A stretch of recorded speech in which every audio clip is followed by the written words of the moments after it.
premier but en bleu. On revoit tout cela avec Romain Delbello.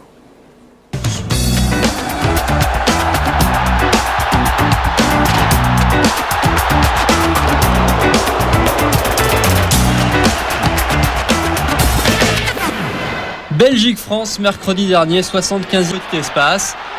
Le joueur de Manchester saisit l'opportunité, un baptême bleu, plus que réussi. Je sais qu'il est là et je me dis que j'ai la possibilité de le faire. Sur le coup, j'ai de la chance de pouvoir lui donner et que le ballon l'a contré et l'action est terminée. Il a fait un décalage extraordinaire, donc je pensais vraiment qu'il allait donner le ballon à Jérôme Roten parce qu'il était bien démarqué et me retrouver tout seul dans la surface, c'est plus facile après. Je suis surtout content qu'avec cette passe, il arrive à marquer son premier but, sa première sélection. Et c'est bien parce qu'il y a eu encore de la qualité ce soir, il y a eu des joueurs qui ont été des nouveaux joueurs qui ont montré beaucoup de talent et ça c'est un plus toujours pour l'équipe de France. Symbole de l'intégration réussie des jeunes, cette tape amicale de Zidane. De quoi chasser l'ombre d'Anelka qui planait sur l'attaque tricolore en début de rencontre. Le nouveau duo offensif s'illustre dès le premier but, fixation de Louindoula, relais de Saha, travail conclu par Sidney Govou. Pas de but en revanche pour Louindoula, pourtant volontaire et audacieux. Jacques Santini a probablement apprécié son entente avec Zidane et Saha. On cherchait à se retrouver assez rapidement. On a réussi à combiner quelques fois et non, je pense que ça s'est bien passé dans l'ensemble. Les joueurs ont les qualités pour porter le maillot bleu qui est quand même une référence au niveau mondial.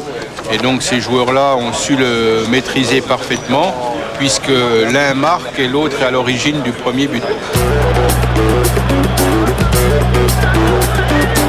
En difficulté à Chelsea, Marcel Desailly jouait une partie de son avenir bleu à Bruxelles. Mission accomplie pour le capitaine. La France reste invaincue. Et dès la mi-temps, Desailly avait déjà la situation bien en main.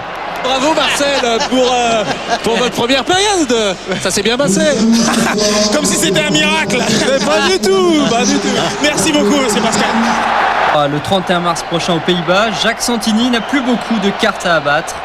Le début du casse-tête pour le sélectionneur.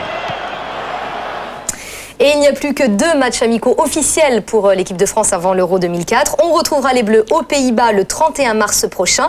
Puis ce sera France-Brésil au Stade de France le 20 mai. Et puis à noter que Zidane vient de reconduire son contrat avec le Real Madrid jusqu'en 2007. La possibilité donc de le voir participer à une 3e Coupe du Monde avec l'équipe de France, c'est donc renforcée. Il a prolongé avec le Real, regardez tout simplement pour une bonne raison. Regardez l'ambiance qu'il y avait cette semaine au Real Madrid à l'entraînement. On se donne des claques, Roberto Carlos, Salgado, Zizou est mort de rire.